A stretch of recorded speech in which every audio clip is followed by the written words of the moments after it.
तो आसानी के साथ हम रिपोर्ट्स को इम्प्लीमेंट कर सकते हैं। अब रिपोर्ट्स के बाद इसमें कुछ और इम्पोर्टेंट पॉइंट्स हैं हमारे समझने वाले। एक इसकी अलाइनमेंट हम कैसे चेक कर सकते हैं, हम इसका साइज थोड़ा सा रिड्यूस करके देन चेक कर लेंगे कि क्या ये प्रॉपर हमारा A4 पे एडजस्ट हो रहा है या नहीं। होप सो यहाँ से थोड़ी सी मिस्टेक हमसे हुई हो सेट करते, इस वजह से सेट ना हो रहा हो। अब यहाँ पे अगर हम आ जाएं तो मेरे पास पैरामीटर्स आ रहे हैं। अब हम पैरामीटर्स भी देख सकते हैं, हम इसे पैरामीटर्स कैसे पास करवा सकते हैं। पैरामीटर्स कौन कौन से होते हैं, मोस्टली हम अपने प्रोजेक्ट का name, organisation name, basic settings की जितनी भी होती हैं, कोई कमेंट हमने डेटाबेस में से गेट करने हैं, कोई किसी भी तरह के फुटर सेक्शन में डिटेल्स ऐड करनी है तो हम पैरामीटर्स में पास करवा सकते हैं। किस तरह से, मेरे पास बिल्ट इन फील्ड का भी यहाँ पे कुछ प्रॉपर्टीज हैं, इसके अलावा पैरामीटर्स डायनामिक प्रॉपर्टीज। मैं यहाँ से कोई एक पैरामीटर ऐड करवा लेता हूँ। लेट्स से मैं पैरामीटर ऐड करवाता हूँ current date time, current date time हो, या मैं यहाँ पे ऑर्गेनाइजेशन नेम डिस्प्ले करवा लेता हूँ, ऑर्गेनाइजेशन नेम। इसके डाटा टाइप क्या होगी, बुलियन होगी, date time integer, float, text होगी, टेक्स्ट। अब ये मेरे पास ब्लैंक वैल्यू एक्सेप्ट करेगा या नहीं। अब फॉर एग्जांपल मेरे पास डेटाबेस में से या किसी लॉजिक में मिस्टेक आ गई और इसे ब्लैंक वैल्यू पास हो गई। अब अगर तो हम इसे चेक नहीं करते तो ये ब्लैंक वैल्यू जब इसे पास हो गई तो मुझे एक्सेप्शन थ्रो कर देगा। तो इसके लिए हम इसे अलाउ कर देते हैं कि अगर some time blank value pass हो गई है तो एक्सेप्शन थ्रो ना हो, बल्कि एज इट इज डिस्प्ले हो जाए। इसी तरह नल वैल्यूज के लिए भी एक्सेप्शन थ्रो करवानी है या नहीं, मैंने इसे अलाउ कर दिया और ओके पे क्लिक कर दिया, मेरा एक पैरामीटर क्रिएट हो गया। अब इस पैरामीटर को मैं कैसे यहाँ पे डिस्प्ले करवा सकता हूँ, मैं इसे डायरेक्ट ड्रैग एंड ड्रॉप करवा लूँ, मेरा पैरामीटर आ गया। इस पैरामीटर की मैं सेटिंग करना चाहूँ सो मैं यहाँ से इसकी सेटिंग कर सकता हूँ। मैं इसे सेंटर में ले आता हूँ, सॉरी कंट्रोल Z करके इसकी सेटिंग कर लेते हैं और इसे मैं सेंटर में ले आता हूँ। इसका साइज थोड़ा सा इंक्रीज करना चाहूँ। अब हमारी ऑर्गेनाइजेशन का address, phone number, contact details, email address या TRN number, text number, invoice number, ये सभी हमारे सिंगल पैरामीटर्स होते हैं। इस टेबल के अंदर हम ऐड नहीं करके रखते, इसलिए हम इन्हें इन पैरामीटर्स में पास करवा के यहाँ पे डिस्प्ले करवा सकते हैं। अब इसकी फर्दर अगर मैं सेटिंग करना चाहूँ, मेरे पास कुछ और ऑप्शंस हैं, एक्सप्रेशन और टेक्स्ट बॉक्स प्रॉपर्टीज। एक्सप्रेशन बहुत इंपॉर्टेंट पॉइंट है, मैं थोड़ी देर में इस पे आता हूं। पहले टेक्स्ट प्रॉपर्टीज को डिस्कस कर ले। जो प्रॉपर्टीज हमारे पास यहाँ पे डिस्प्ले होती हैं, टेक्स्ट में भी, इसमें भी हमारे पास काफी सारी प्रॉपर्टीज आ रही होती हैं। ये सारी प्रॉपर्टीज स्टाइलिंग से रिलेटेड प्रॉपर्टीज हैं और यहाँ पे अगर मैं आ जाऊं तो ये सारी प्रॉपर्टीज हमारी इस टेक्स्ट बॉक्स में जो वैल्यूज आएंगी उससे रिलेटेड प्रॉपर्टीज है। अब नंबर पे क्लिक करूंगा, मैं इसकी डाटा टाइप सेट कर सकता हूं कि इसमें नंबर होगा। नंबर का मैं फॉर्मेट चेंज करना चाहूं, फॉर्मेट सेट कर सकता हूं। करेंसी रखना चाहूं कोई करेंसी तो करेंसी रख लूं, इस तरह से मेरे पास वैल्यूज आएंगी। डेट सेट करना चाहूं तो डेट का फॉर्मेट भी सेट कर सकता हूं। टाइम सेट करना चाहूं, कस्टम फॉर्मेट देना चाहूं तो यहां से कस्टम फॉर्मेट भी दे सकता हूं। इसी तरह अलाइनमेंट हम सेंटर में करना चाहते हैं, लेफ्ट राइट करना चाहते हैं, अलाइनमेंट सेट कर दें। फॉन्ट स्टाइलिंग से रिलेटेड प्रॉपर्टीज, फिल प्रॉपर्टीज, सो यहां से हम इसकी प्रॉपर्टीज को भी चेंज कर सकते हैं। मैं इसे जनरल रहने देता हूं, इसे फिल वक्त के लिए कैंसिल कर देता हूं। अब ये ऑर्गेनाइजेशन नेम हम कैसे पास करेंगे, पैरामीटर हमने रिपोर्ट पे तो डिफाइन कर लिया, लेकिन हमने यहां से भी तो पैरामीटर को पास करवाना है। सो हम कैसे पैरामीटर को पास करवाएंगे, अगर अगेन हमारे पास दो ऑप्शंस हैं। अगर हम ASP.NET रिपोर्टिंग को यूज कर रहे हैं तब पैरामीटर का वे ये होगा, सॉरी अगर हम माइक्रोसॉफ्ट रिपोर्टिंग सर्विसेज को यूज कर रहे हैं तब पैरामीटर का वे ये होगा, राइट। इन दोनों का कोड आपके पास होना चाहिए। मैं इस कोड को यहां से करता हूं कॉपी और यहीं पे आके इसके नीचे पेस्ट कर देता हूं। ये मेरे पास कोड आ गया और इस सारे को मैं यहाँ से राइट क्लिक किया, स्निपेट और रीजन में कर लेता हूँ सराउंडेड विद। ये मेरे पास ASP.NET code dot reporting assembly means अगर मैं इस असेंबली को यूज़ करूँगा तो इस कोड को यूज़ कर रहा हूँगा, अगर माइक्रोसॉफ्ट की असेंबली को यूज़ करूँगा तो ये मेरे पास कोड है। अब इसमें देखिए रिपोर्ट को चेंज करने का वे डिफरेंट है, रिपोर्ट पैरामीटर्स का वे डिफरेंट है, थोड़ा सा डिफरेंस होगा। अगर हमें कॉन्सेप्ट क्लियर है कि ये 4 पैरामीटर्स पास करवाने हैं, हम आसानी से पास करवा सकते हैं। ओके, अब इसमें पैरामीटर पास करवाना है, सो मैं इसके पैरामीटर का कोड यहाँ से देख लेता हूँ। हम यहाँ से डिक्शनरी को डिफाइन कर लें, और चाहे हम इसके ऊपर डिफाइन कर लें चाहे नीचे डिफाइन कर लें, इनकी सीक्वेंस मैटर नहीं करती। हम चाहे डिक्शनरी को टॉप पे डिफाइन कर लें चाहे इसके नीचे डिफाइन कर लें। अब यहाँ पे मैंने एक पैरामीटर डिफाइन किया और नल की जगह पे हम पैरामीटर पास करवा रहे हैं।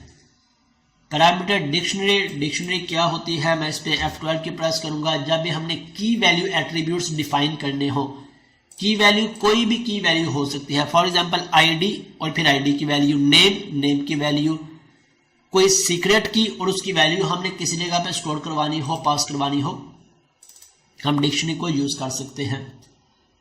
अब इसमें जितने भी पैरामीटर्स होंगे, ये मेरे पास एक पैरामीटर है, मैं एक को डिफाइन कर लूँ। मल्टीपल पैरामीटर्स होंगे, organisation name, project name, date, time, text, contact details, email, सभी मैं यहाँ पे ऐड करवा के इन पैरामीटर्स को पास करवा दूंगा इस फंक्शन में।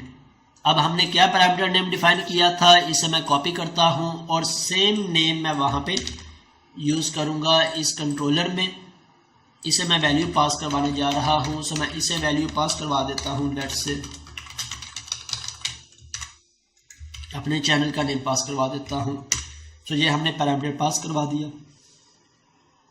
अब इसे चेक कर लेते हैं कि क्या ये वर्क कर रही है या नहीं। मैं यहाँ से ब्रेक पॉइंट को रिमूव करता हूँ और इसे रन करवा के चेक कर लेते हैं।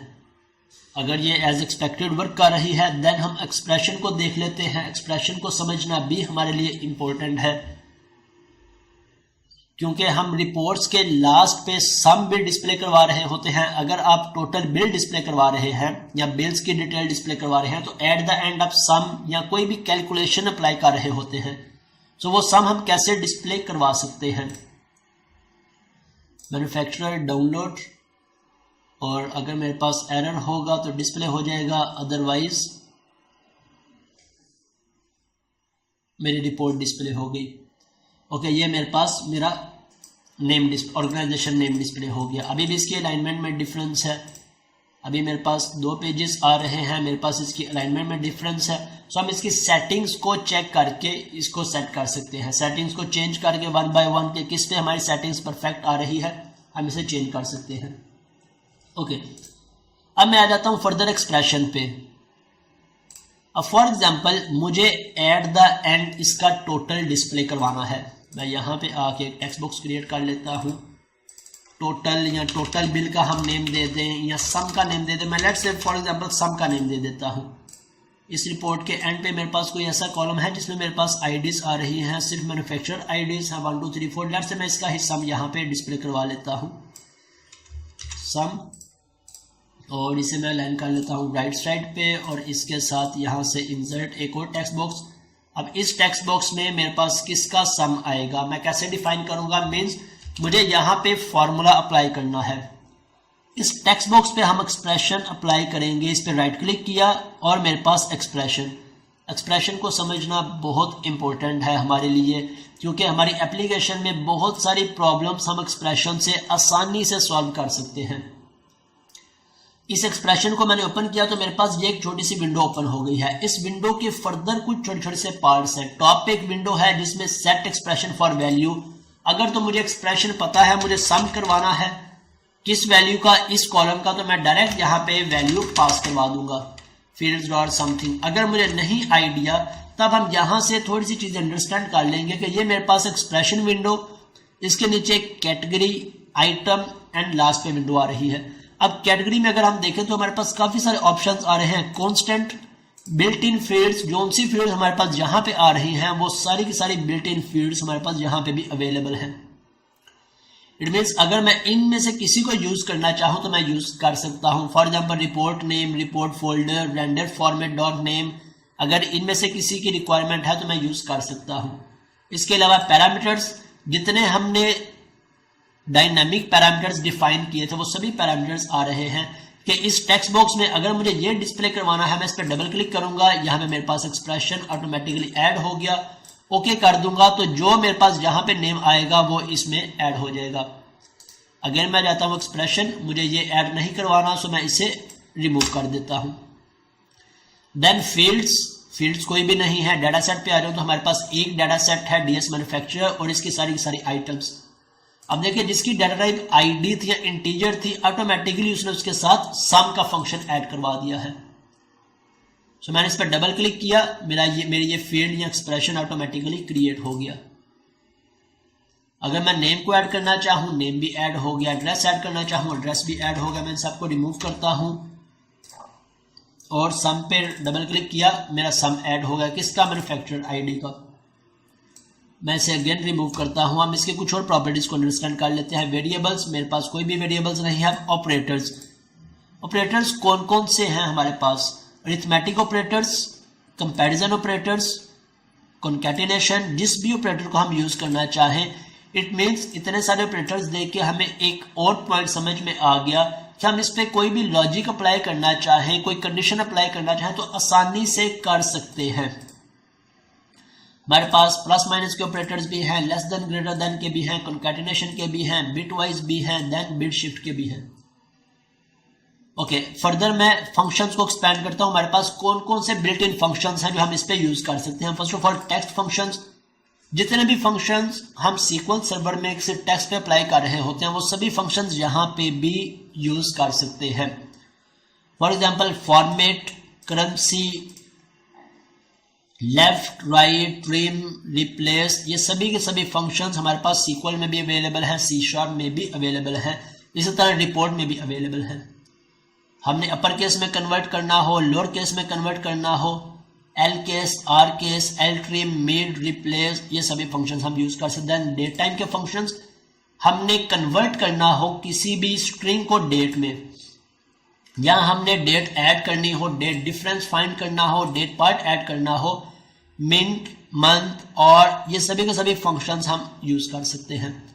देन मैथ के कुछ फंक्शंस हैं, इंस्पेक्शन फंक्शंस हैं। हमने चेक करना हो is nothing means is null और नॉट। अगर हम किसी भी पैरामीटर पे कंडीशन अप्लाई करना चाहें कि अगर जिस तरह हम चेक करते हैं कि if value is not null then do this, otherwise do this, so इसके लिए हम इस नथिंग को यूज कर सकते हैं। हमने चेक करना हो कि स्ट्रिंग डेट है या नहीं, इस डेट का फंक्शन है। न्यूमेरिक चेक करना हो कि वैल्यू नंबर है या नहीं, इस न्यूमेरिक का फंक्शन है। इसी तरह एग्रीगेट फंक्शन, ये मेरे पास एग्रीगेट फंक्शन। अब यहाँ पे हमारे पास सम का फंक्शन आ रहा है। हमने सम किसे करना था? इस मैन्युफैक्चरर को। तो मैं इस पर डबल क्लिक करूंगा, मेरा सम ऐड हो गया, राइट। जिस पे भी मैं डबल क्लिक करूंगा वो मेरे पास एक्सप्रेशन उतना ऐड हो जाएगा। मुझे रोज काउंट करनी है, काउंट का फंक्शन यूज करना है, सो मैं यहां से उस फंक्शन को यूज कर सकता हूं। इसी तरह फाइनेंशियल के फंक्शंस हैं, कन्वर्जन फंक्शंस है, integer to string, string to integer, boolean, character, so ये सभी फंक्शंस हम यूज कर सकते हैं रिक्वायरमेंट के अकॉर्डिंग। अब सम क्या आएगा? मुझे वैल्यू पास करनी है। वैल्यू कहां से आएगी? मेरी डाटा सेट में से। मैंने डाटा सेट को सिलेक्ट किया और किसका सम निकालना है? मैन्युफैक्चरर का। मैं यहां से इस पे क्लिक कर दूं तो ऑलरेडी इसने सम को ऐड किया है, सो मैं इस सम को रिमूव कर देता हूं। सो इस तरह हम यहां से एक्सप्रेशन को क्रिएट कर सकते हैं। हमने लेस देन, ग्रेटर देन को ऐड करना हो वो भी ऐड कर सकते हैं। हमने किसी के स्टार्ट पे कॉन्कैट करना हो डॉलर सिंबल, हैश सिंबल, कोई भी करेंसी का सिंबल, सो हम ऐड कर सकते हैं। किस तरह कॉन्कैटिनेशन का फंक्शन अवेलेबल है। अब मैं इसे ओके कर देता हूं। अब यहां पे मेरे पास एक्सप्रेशन ऐड हो गया। क्या कि इन सब का सम डिस्प्ले करवा देगा। अब इसे मैं बोल्ड करना चाहूं, साइज इंक्रीज करना चाहूं, फॉन्ट फैमिली चेंज करना चाहूं तो स्टाइलिंग हम कर सकते हैं। सो ये इस रिपोर्ट से रिलेटेड कुछ बेसिक पॉइंट थे। अगर हमें ये पॉइंट्स अंडरस्टैंड है, रिपोर्ट को पैरामीटर्स पास करने का प्रोसेस अंडरस्टैंड है, रिपोर्ट की बेसिक अंडरस्टैंडिंग है, तब कभी भी रिपोर्ट हमें कंफ्यूज नहीं करेगी। हमें प्रॉब्लम सिर्फ आएगी असेंबली को ऐड करते। जो असेंबली हम ऐड कर रहे थे डिपेंडेंसी, इन असेंबलीज की हमें प्रॉब्लम आएगी। या इसमें रिपोर्टिंग को ऐड करें या हम माइक्रोसॉफ्ट की असेंबली को ऐड करें। सो अगर आपके पास ये वर्क कर रही है देन आपका ये कोड होगा।